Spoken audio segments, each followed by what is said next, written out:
నమస్తే, welcome to our channel. నేను సౌజన్య. బండ్ల గణేష్ చుట్టూ వివాదాలు తిరుగుతాయా, లేకపోతే వివాదాల చుట్టూ బండ్ల గణేష్ తిరుగుతాడా అంటే దానికి ఎటు సమాధానం చెప్పలేకపోతున్నాము. సో ఈ మధ్య కాలంలోనే ఆయనకి ఒంగోలు కోర్టు శిక్ష విధించిందని కూడా విన్నాము. ఈలోపే ఆయన మీద ఇంకో కేసు నమోదైంది. ఆయన 75 కోట్ల విలువైనటువంటి ఇంటిని అద్దెకు తీసుకుని ఆయన్ని లీజుకి తీసుకున్నారు. ఆ టైం అయిపోయిన తర్వాత కూడా లీజ్ టైము ఆయన ఆ ఇల్లు ఖాళీ చేసి వెళ్ళట్లేదు అని చెప్పేసి నౌహీరా షేక్ హీరా సంస్థల అధినేత కంప్లైంట్ చేయడం జరిగింది. సో దానికి సంబంధించి పూర్తి వివరాలని అలాగే వారి విశ్లేషణని మనతో పంచుకోవడానికి ఈరోజు మనతో పాటు ఉన్నారు ఫిలిం క్రిటిక్ విజ్ఞాన్ దాస్ ఉన్నారు. వారితో మాట్లాడదాం. హాయ్ విజ్ఞాన్ గారు. హాయ్. సో బండ్ల గణేష్ ఈయన చుట్టూ ఎప్పుడు వివాదాలు తిరుగుతూనే ఉంటాయి. సో చెక్ బౌన్స్ కేసులో ఆయన మీద కేసు నమోదైంది. ఒంగోలు కోర్టు తీర్పు కూడా ఇచ్చింది. 95 లక్షలు జరిమానా, అలాగే 1 సంవత్సరం పాటు జైలు శిక్ష. అది అయిపోయింది అనుకున్నప్పుడు మళ్ళీ ఇంకొక కేసు నమోదైంది బండ్ల గణేష్ పైన. ఏదో 75 కోట్లు విలువ చేసేటువంటి ఇంటిని ఈయన లీజుకి తీసుకుని టైం అయిన తర్వాత కూడా ఖాళీ చేయకుండా అందులోనే ఉంటున్నాడు అని, అది తను సొంతం చేసుకోవాలి, కబ్జా చేయాలని ట్రై చేస్తున్నాడు అని నౌహీరా షేక్ కామెంట్ చేస్తున్నారు, ఆరోపిస్తున్నారు ఆవిడ.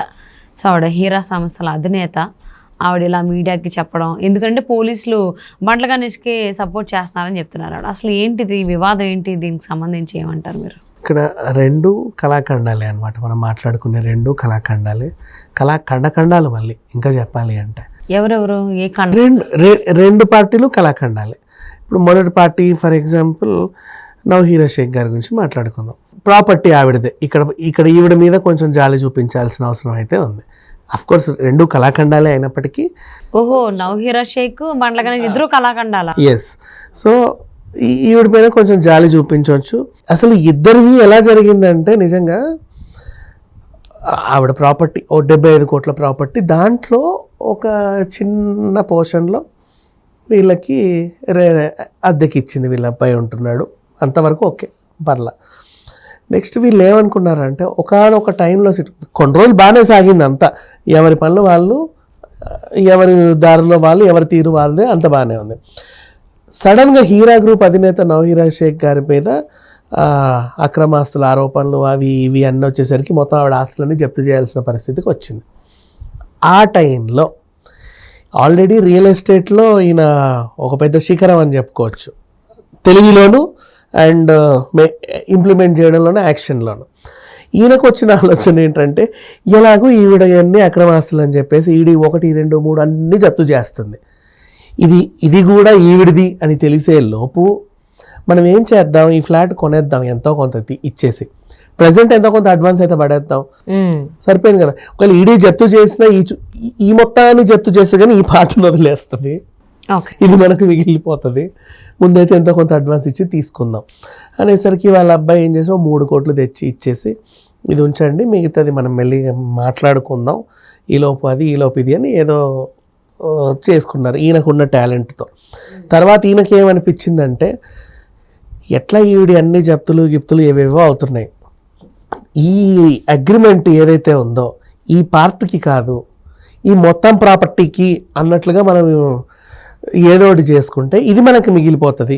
ఎట్లా ఈవిడ అన్ని అక్రమాస్తులేనంట, ఎక్కడెక్కడో సంపాదించిందంట, పోలీసులు కూడా తవ్వుతున్నారు, ఇదంతా ప్రభుత్వం జప్తు చేసేస్తుంది, ఆవిడకి మిగలదు, ఎవరికి రాదు. ఇంకా చెప్పాలంటే మనం ఇచ్చే 3 కోట్లు ఆవిడకి చాలా గొప్ప.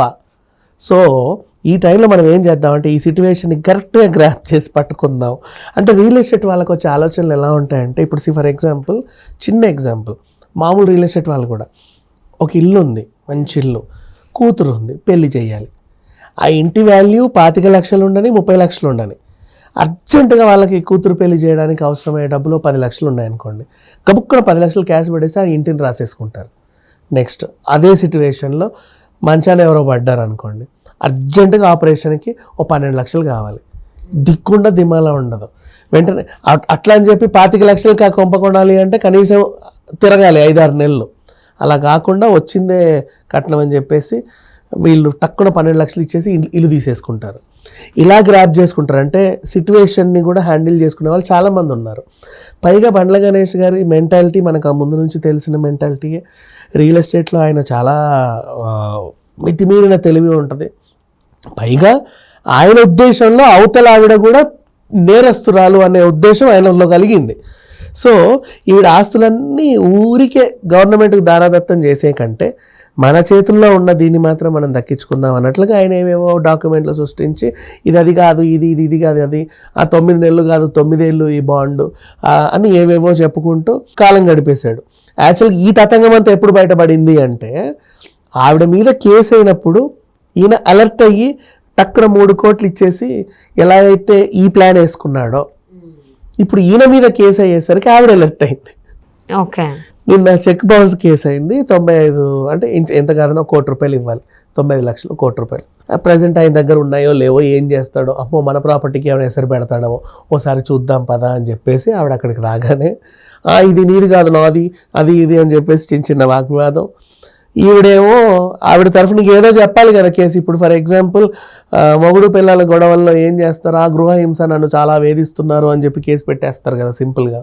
అలా ఈవిడేం చేసిందంటే అక్కడ ఏవో అనుకోని కార్యకలాపాలు జరుగుతున్నాయి, ఇల్లీగల్ యాక్టివిటీస్ జరుగుతున్నాయి అని తెలుసుకున్నాను నేను, అందుకే గబగబా వచ్చేసాను. ఆ ఇల్లీగల్ యాక్టివిటీ ఎలా చేస్తారు నా ఇంట్లో అని చెప్పేసి ఆయన ఏమో ఇది నా ఇల్లు కావాలంటే చూడు, ఇదిగో ఇది నీ సంతకం అని నాకు చూపిస్తున్నాడు, ఇది నేను తేల్చట్లేదు. అండ్ నేను పోలీస్ స్టేషన్కి వెళ్తే వాళ్ళు కూడా ఇది ఆయిందే అంటున్నారు. ఫిలిం నగర్ పోలీసులు కూడా నాకు సపోర్ట్ చేయట్లేదు. వాళ్ళెందుకు సపోర్ట్ చేయట్లేదు అంటే ఆ పరిధిలో ఉన్న ఈవిడ ఆస్తులు అవి ఇవన్నీ ఇంత ముందే జప్తు చేస్తే వాళ్ళకు కలుగుతుంది కదా, లోకల్ పోలీసులకు తెలియదా అంటే వాళ్ళ మీద కేసులు బట్టి వాళ్ళు ప్రవర్తిస్తారు. సో అలా ప్రవర్తించారు. ఈ వాళ్ళ దగ్గర ఉన్న డాక్యుమెంట్లు ఈయన చూపించినవేమో చూస్తే ఈయనకు అనుకూలంగా ఉన్నాయని ఆవిడ బాధపడుతుంది. ఎంత కాదనుకున్నా ఆ చిన్న పోర్షన్ అద్దెకిచ్చిన పాపానికి నా ఈ 75 కోట్ల ప్రాపర్టీని కాజేయాలని నా ప్లాన్ చేస్తున్నారు, నాది నాకు ఇప్పించండి అని చెప్పేసి ఈవిడ కొట్లాట. ఇక అసలు విషయానికి వస్తే ఈవిడ కొట్లాడినా ఆయన తనలాడినా ఏం జరిగిందంటే మధ్యలో ఇది ఈడీ ఆల్రెడీ అటాచ్ చేసి పడేసింది ఇంతకుముందే, ఇది ఈమెది అని జస్ట్ అట్లా అటాచ్ చేసింది. అయితే ఈయన అది అటాచ్ చేయడానికి వీలు లేదు, ఆవిడ ఆస్తికి దీనికి అసలు సంబంధమే లేదు, ఇది నాది అని ఆయన. అండ్ ఈ మధ్య కాలంలో వీళ్ళిద్దరి మధ్యలో కూడా ఒక కాంప్రమైజ్ ఏంటంటే ఈడీ అటాచ్ చేస్తే నీకు మొత్తం కాకుండా పోతుంది, ఇది నాది అని నువ్వు చెప్పావనుకో నేను నీకు ఎంతో కొంత ఇస్తా, కనీసం నీకు అంత కొంత అయినా మిగులుతుంది, నాదని చెప్పు. ఈవిడికేమో తర్జనపరచిన ఆ రేటు కూడా పడదు. ఆయన ఏం చేశాడు 3 కోట్లు 4 కోట్లు, ఇదేమో 75 CR ప్రాపర్టీ. పోనీ ఆ అగ్రిమెంట్లో సరే నీదనే చెప్తా, మనం మిగిలించుకుందాం ఎంతో కొంతకి, నువ్వు కనీసం నాకు 25 ఇచ్చి నువ్వు 50 అయినా తీసుకుంటావా, అది లేదు. నువ్వు నాకు 3 కోట్లు ఇచ్చి ఆగమంటున్నావు, నేను ఆగను, తర్వాత ఇవ్వడానికి నీ దగ్గర కూడా లేవు, నీకు కోర్టులో ₹1 కోటి కేసు ఉంటేనే నువ్వు తర్జన పడుతున్నావు. దీన్ని ఎట్లా సాల్వ్ చేసుకోవాలో అర్థం కాక పోలీస్ స్టేషన్కి వెళ్తే ముందు నుంచి అసలు ఇది ఎటు కాకుండా చివరికి మళ్ళీ ఈడీ హ్యాండ్ ఓవర్లకు వెళ్ళే ఛాయలే ఎక్కువ కనపడుతున్నాయి. ఎంత ఈడీ హ్యాండ్ ఓవర్లకు వెళ్ళినా ఆ డబ్బా మాత్రం బండ్ల గణేష్కి దక్కే అవకాశం ఎక్కువ కనబడుతుంది. కానీ ఈ పాప ఈవిడైతే ఇప్పటికీ కొట్లాడుతూనే ఉంది. ఇది ఓవరాల్గా జరిగింది. సో మరి ఫిలిం నగర్లో ఉన్నటువంటి 75 కోట్లు విలువ చేసినటువంటి బిల్డింగ్ సంబంధించి ఎవరిది వాళ్ళది అని చెప్పేసి అంటున్నారు. ఇటు బండ్ల గణేష్ అటు నవహీరా అంటే 75 అంటే with land value and building value. అవును, సో మొత్తం కలిపి. సో మరి ఈ ప్రాపర్టీకి సంబంధించి ఎవరు గెలుస్తారు, ఎవరిదని చెప్పి నిరూపించుకుంటారు ఏంటని చూద్దాం. And thank you so much for spending your valuable time. Thank you so much.